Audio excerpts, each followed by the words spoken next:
បាទនៅពេលបងប្អូនចូល Play Store ហើយបងប្អូនចូលទៅកន្លែងនេះណាកន្លែងនេះសារខ្ញុំមាន login ជាមួយនឹង email បើមិនបងប្អូនអត់មានទេមានចំណុច tray 3ជឿបងប្អូនចូលទៅ tray 3 មកបាទតទៅទៀតបងប្អូនរើសយកពាក្យនេះទី2នេះ manage app ហើយនឹង device បាទរងចាំតិចបាទមកឃើញនេះកន្លែងគេដាក់ update available ហ្នឹងមានថាយើងមាន4កម្មវិធី5កម្មវិធីតែវាអត់ទាន់បាន update ទេណាអញ្ចឹងទេវាធ្វើឲ្យកម្មវិធីដែលយើងចូលទៅមើលហ្នឹងជាពិសេស Facebook YouTube ហ្នឹងវាធ្វើឲ្យកាំងទូរស័ព្ទផងដែរបាទអញ្ចឹងយើងចូលទៅ update all មកចុចលើពី update all ហើយយើងចូលទៅមើលតើកម្មវិធី5នេះមានឈ្មោះអីខ្លះចូលកន្លែង see detail បាទនេះវាកំពុងដើរណាចេះវាមាន Google Translate មាន Gboard ណា Y ហើយនឹង Picture Editor បាទអានេះដែលសារយើងទាញបានពីក្រៅពី Play Store នោះវាអត់ស្គាល់ទេបាទអញ្ចឹងអានេះជាវគ្គទី1ដែលបងប្អូនត្រូវតែមើលវាបាទបងប្អូនត្រូវអនុវត្តបែបនេះមួយសប្តាហ៍2ដងណាកុំឲ្យវាកាំងព្រោះកម្មវិធីខ្លះវាបរិវិសាលភាពរបស់វាచాలాធំទៅជាពិសេស Facebook និង YouTube TikTok អីហ្នឹងបាទជាង update ទៅបាទទី2បងប្អូនចូលមកនៅកម្មវិធីមួយទៀតដែលយើងចាំបាច់ត្រូវតែមើលបាទនេះឡើង System Manager មកឃើញនេះ System Manager ហ្នឹងណាបាទនេះបាទចូលមកកន្លែងហ្នឹងមកបាទ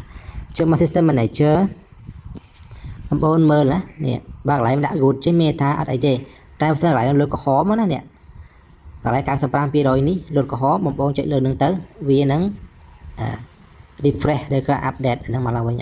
ហើយទី2យើងមើលកន្លែងតម្រងកន្លែងនេះកន្លែងហូបអំបោះនេះណាដាក់ clean up បើសិននេះឡើងមកខ្ពស់ដែរនៅវាឡើងពណ៌ក្រហមហើយអញ្ចឹងណាអញ្ចឹងយើងមើលអាណាដែលមានចំណុចក្រហមឬក៏ពណ៌ក្រហមបងប្អូនចាប់ផ្ដើមចុចលើនឹងទៅបាទវាមានកន្លែងតម្រង clean up ហ្នឹង clean up ចាំង file ណាបាទតែមកទៀតអានេះ internet តែមកទៀតកន្លែងនេះគឺលេខដែលយើងគេខលមកយើងអាចបានទទួលហ្នឹងយើងលេខក្រៅពីយើងអត់ស្គាល់ហ្នឹងវាប្លុកហ្នឹងដែរហើយទី2 app ណា app តទៅនឹងកម្មវិធីដែលយើងទាញមកហ្នឹងវាអាណាអត់ប្រើទេឬក៏អាណាយើង game អីហ្នឹងណាចឹងបងប្អូនអាចជំរុះចោលទៅបាទដូចជា battery ណា virus scan បាទយើងទាញ virus មកខ្ញុំអត់មានទេគឺដោយសារទូរស័ព្ទយើងល្អបាទហើយយើងចុចនៅកន្លែង optimize ហ្នឹងមកដើម្បីឲ្យដឹងថាតើកម្មវិធីណាខ្លះដែលយើងដែលវាទាមទារឲ្យយើងលុបឬក៏ទាមទារឲ្យយើង release ចោលដើម្បីកុំឲ្យវាកាំងទូរស័ព្ទបាទចឹងអត់មានទេអញ្ចឹងកន្លែងនេះបងប្អូនត្រូវតាមទៀតណាបាទកន្លែង clean up នេះបាទយើងមើលបាទចុចនៅកន្លែងហ្នឹងមកតែប៉ុណ្្នឹងឯងបងប្អូនបាទចេះមានថាclean up ចាំង file នេះអានេះជា app ទៅលើដែលយើងអត់សូវបានប្រើណា app ណាយើងអត់សូវបានប្រើទេយើងលុបចោលទៅក៏បានដែរយើងលុប app ចោលទៅក៏បានដែរយើងមិនប្រើនេះទេបាទដូចបាទដូចជាអត់អីទេហើយដាក់ទៅក្នុងវីដេអូបងប្អូនមានវីដេអូណាដែលទៅលុបចោលបងលុបចោលខ្លះទៅណាហើយវីដេអូយើងផុសហើយយើងលុបចោលទៅក៏បានដែរបាទហើយតាក់ទងទៅនឹង app នេះអីគេនេះ app ដែលយើងប្រើកាតហ្នឹងបាទបាក់នេះលុបចោលទៅវាឡើងមក 58G បាត់ហើយហ្នឹងហើយ file ធំអីនេះណាទៅលុបចោលបានក៏លុបចោលទៅអញ្ចឹងណា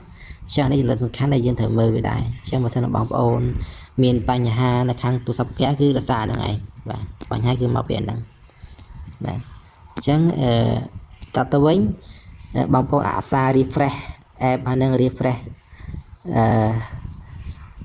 ទូរស័ព្ទតិចណាដើម្បីឲ្យវាមានភាពងាយស្រួលក្នុងការដំណើរការឲ្យបានល្អបាទទី2បាទទី3គឺបងប្អូនចូលទៅ